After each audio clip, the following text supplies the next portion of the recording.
سلام. من بهار کیانپور هستم، مشاور ارشد شرکت پاس برزیل. خیلی خوشحالم که امروز اینجا با من هستین تا با هم یکی از، به نظر من، مطمئن‌ترین و سریع‌ترین راه‌های گرفتن اقامت و پاسپورت برزیل رو بررسی کنیم.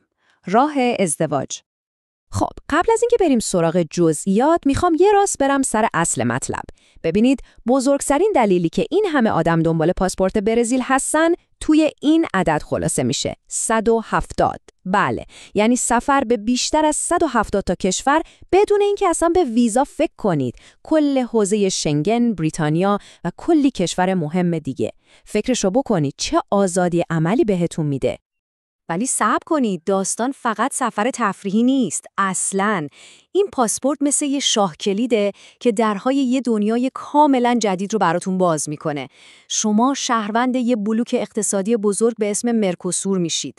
معنیش چیه؟ یعنی میتونید خیلی راحت توی کشورهایی مثل آرژانتین، اوروگوئه، پاراگوئه زندگی کنید، کار کنید، بیزنس را بندازید. انگار که درهای یه قاره پر از فرصت به روتون باز شده. خب، بذارید این مزایا رو یکم ملموس‌ترش کنیم. شما خیلی راحت بدون هیچ دردسری به کل حوزه شنگن و بریتانیا سفر می‌کنید. درهای بانک‌های بین‌المللی به روتون باز میشه. از خدمات درمانی و آموزشی رایگان و با کیفیت برزیل استفاده می‌کنید.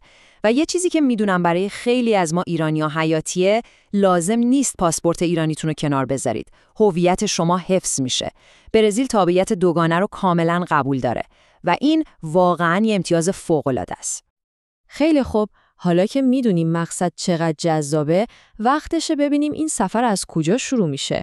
شاید فکر کنید همه چیز توی برزیل اتفاق میفته، ولی جالبه بدونید که پایه‌های اصلی این مسیر همینجا توی ایران گذاشته میشه. اولین سوالی که تقریباً همه از من میپرسن همینه. خب بهار خانم، از کجا باید شروع کنیم؟ ببینید، ما تو پاس برزیل کل این فرایند رو به چند تا قدم خیلی ساده و روشن تقسیم کردیم. دقیقاً برای اینکه شما با خیال راحت و بدون استرس این راه رو برید جلو. کل کاری که ما توی ایران انجام میدیم تو 3 تا مرحله اصلی خلاصه میشه.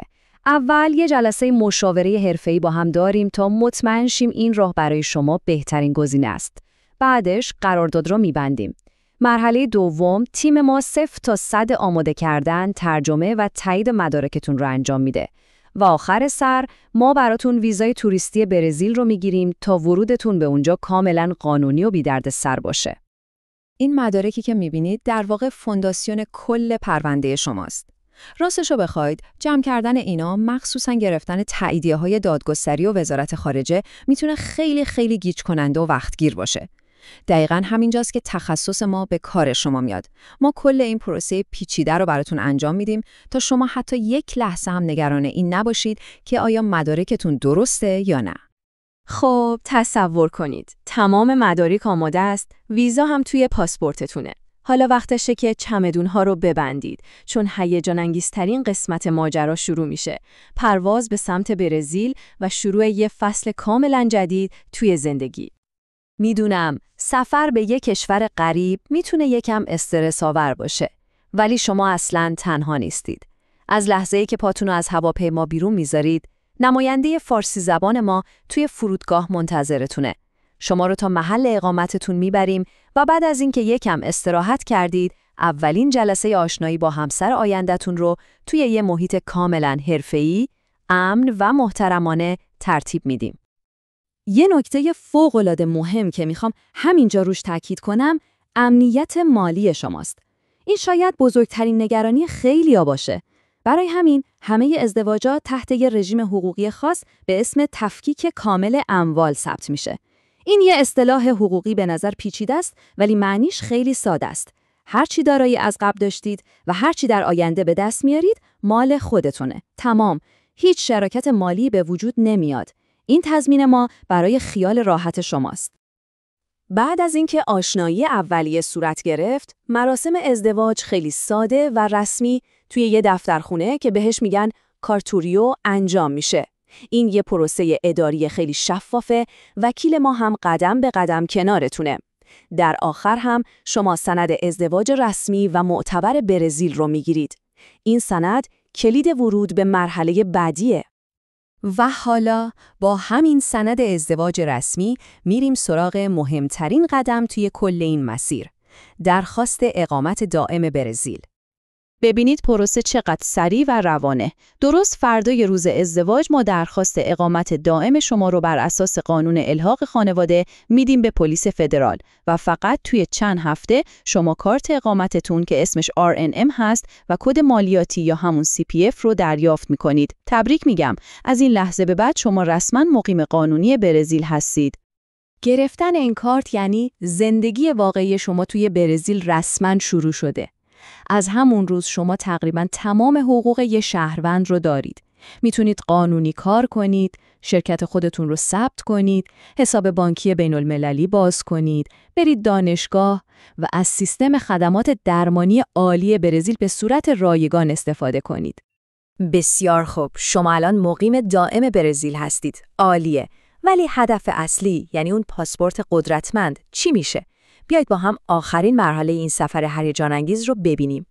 قانون برزیل خیلی ساده است. میگه فقط کافیه 1 سال با همسر برزیلیتون زندگی کنید تا بتونید برای شهروندی و پاسپورت اقدام کنید.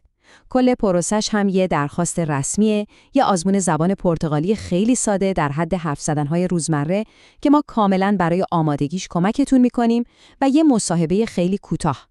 بعد از مراسم آدای سوگند، شما رسما شهروند برزیل شدید و پاسپورتتون رو میگیرید. به همین سادگی. و اجازه بدید یه بار دیگه روی این نکته کلیدی تاکید کنم. شما به هیچ وجه مجبور نیستید تابعیت ایرانیتون رو از دست بدید. شما هم ایرانی میمونید و هم برزیلی میشید. با حفظ کامل هویت و ریشه هاتون شهروند کشوری میشید که به همین تنوع فرهنگی افتخار میکنه. ببینید، کار ما با شما با دادن پاسپورت تموم نمیشه. در واقع اونجا تازه کارمون شروع میشه. ما توی پاس برزیل به این افتخار میکنیم که فقط یه شرکت مهاجرتی نیستیم. ما راهنمای شما برای شروع یه زندگی جدید و موفق توی برزیل هستیم. ما واقعاً به این باور داریم که آینده شما نباید پشت مرزهای جغرافیایی گیر کنه. این پاسپورت یه تیکه کاغذ نیست. این بلیت شما برای ورود به دنیاییه که پر از فرصته.